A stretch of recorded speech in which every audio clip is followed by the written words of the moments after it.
Ready.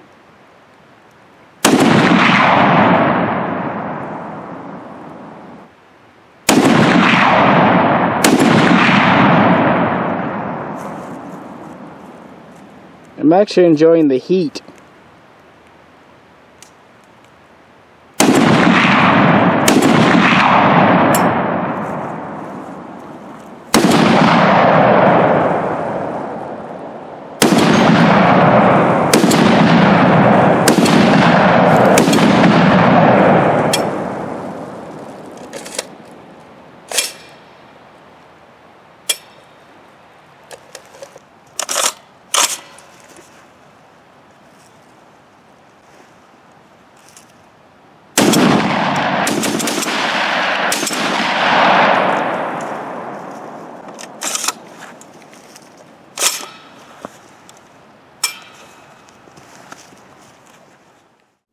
Hi, this is Nisha, and Happy New Year's.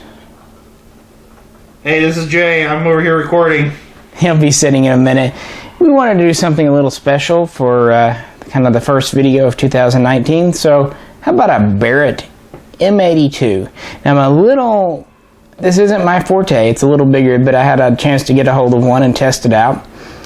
Some sources, according to the packaging, it's an M82A1, but looking at the features, Wikipedia calls it an M82A3, and other sources call it an M82A1M, as in M for Marine or Marine Corps, because it has a lot of the adaptations that the Marines kind of wanted. For example, we've got this adjustable and detachable bipod.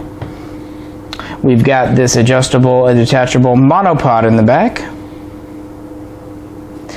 And we've got the most important A2 pistol grip. In the section Jay's got, we've got a 29-inch fluted, very obviously heavy barrel. We've got a removable 50 caliber muzzle brake, so you can put a suppressor on if you need to. We've also got a flip-up front sight for backup use, and we've got a removable folding carry handle, and we've got a rear, very finely adjustable backup iron sight.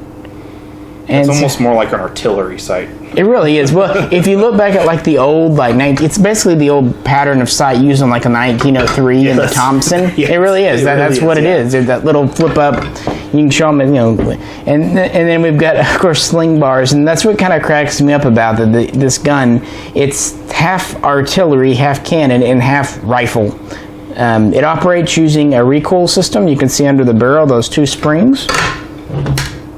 The barrel recoils back when it fires and then cycles, so there's no gas. And then it has a 3-lug rotating bolt here, reciprocating charging handle, and no bolt hold open. So yeah, and it feeds from these mags, 10 round detaching. That's standard. There were some 12 rounds made, but 10 is the standard. We only have one mag because these are like $150. And this ships in a very nice Pelican hard case that's rated to be dropped from like 3,500 miles out in orbit or something.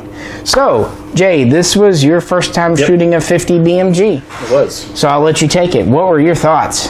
Both before and after shooting. I was actually nervous going into it because there's a lot of things going through my brain whenever I'm thinking about shooting a 50 cal, especially where we shoot. We don't have much range. We basically have about 130, 150 yards max. So that was a consideration for one, and then also doing the triple and quadruple check to make sure that we had assembled it properly and everything was functioning as it should, because there's a whole lot of notes in that manual that say if you do not do this, you will probably die, like the type wording.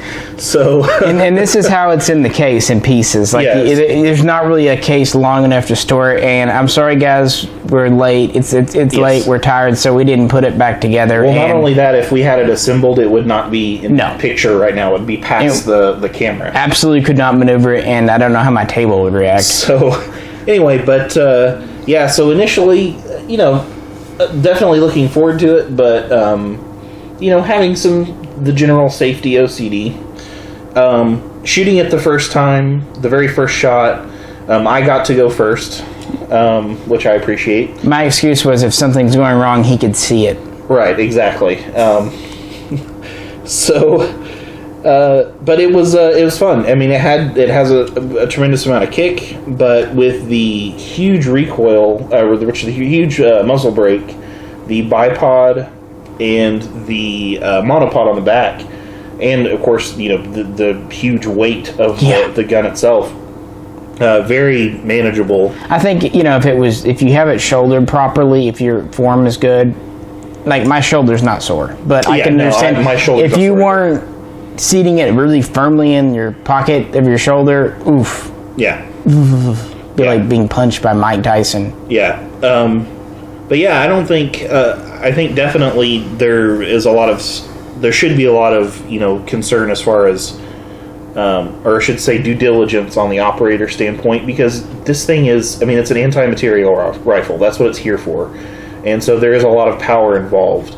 From an actual shootability standpoint, somebody shouldn't be concerned about, feeling the recoil or anything like that. It's not a scary rifle to shoot or anything like that. So being on the other side of it, you'll probably see, I'm sure that I jump at least the first shot, because the wave of recoil, or the wave of blast from this muzzle brake, even standing at a good 10 yards or so away, and then standing kind of out of the actual blast zone of it, it's still tremendous. There's definitely a lot of blast. Yeah, there's a lot of concussion. If you're like out in a field in summer when the grass is high and has some flex, it just...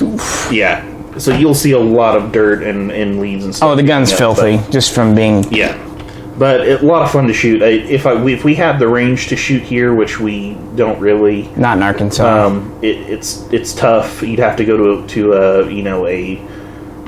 range setup for long range shooting. And not only that, but the expense of getting into the rifle itself, and then the ammunition on top of that. If not for all of those factors, I would definitely have one, because it was a tremendous amount of fun to shoot. So you have to remember, this is one of the few man-portable 50 caliber BMG rifles. Most of the ones out there, for example, the Ma Deuce, the M2, were meant for bunkers, fixed emplacements, or to be on turrets, for example, on tanks. Or even to be, of course, on the wings of World War II aircraft. So it's pretty remarkable, and this really is about as big as a rifle gets in America without becoming a destructive device, and therefore technically more or less a cannon. It's got a big round pick rail, and most people like to put very nice, very high-end optics on these, and we didn't want we're no different. We put a very nice optic on it, didn't we? Mm-hmm. Yeah. So the obviously large, expensive rifle. So we went with large, expensive optic. I put a UTG AccuPoint optic on there. I think it cost my mom, when she bought it for me, it was one of my first scopes, about $100, and I think you can find them for about $50. So we wanted to keep the cost of the scope, kind of close as far commensurate. As, commensurate with the cost of the rifle. And mind you guys, we had at least 2 genuine military ACOGs out and a Mepro light. Mm-hmm. And we could have easily put any of these on. Sure. No. We wanted to do something fitting. Right. Actually, I wanted the thing to kind of explode, shatter, but...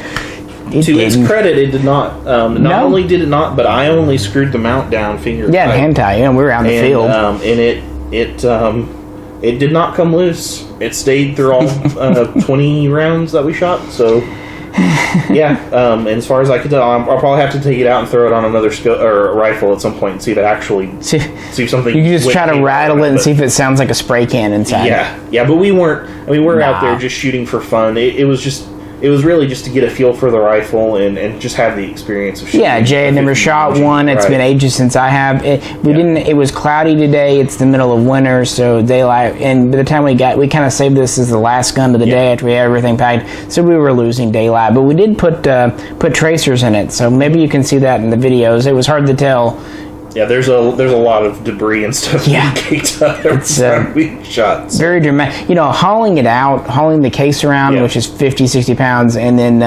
assembling it, that takes time and is a lot of lifting. But the actual shooting part is, as long as you have it properly gripped and against your shoulder in your pocket, very nice, honestly. Yeah, it wasn't that bad at all. No. I fired 308s or even maybe some RPKs that felt more recoily. Definitely, like higher caliber bolt actions with no butt plate definitely hurt more than this for sure. Yeah, like the sporterized guns that weigh 6 pounds and fire, I don't know, 300 elk fucker, whatever the new thing is. But yeah, it's it's a lot of fun.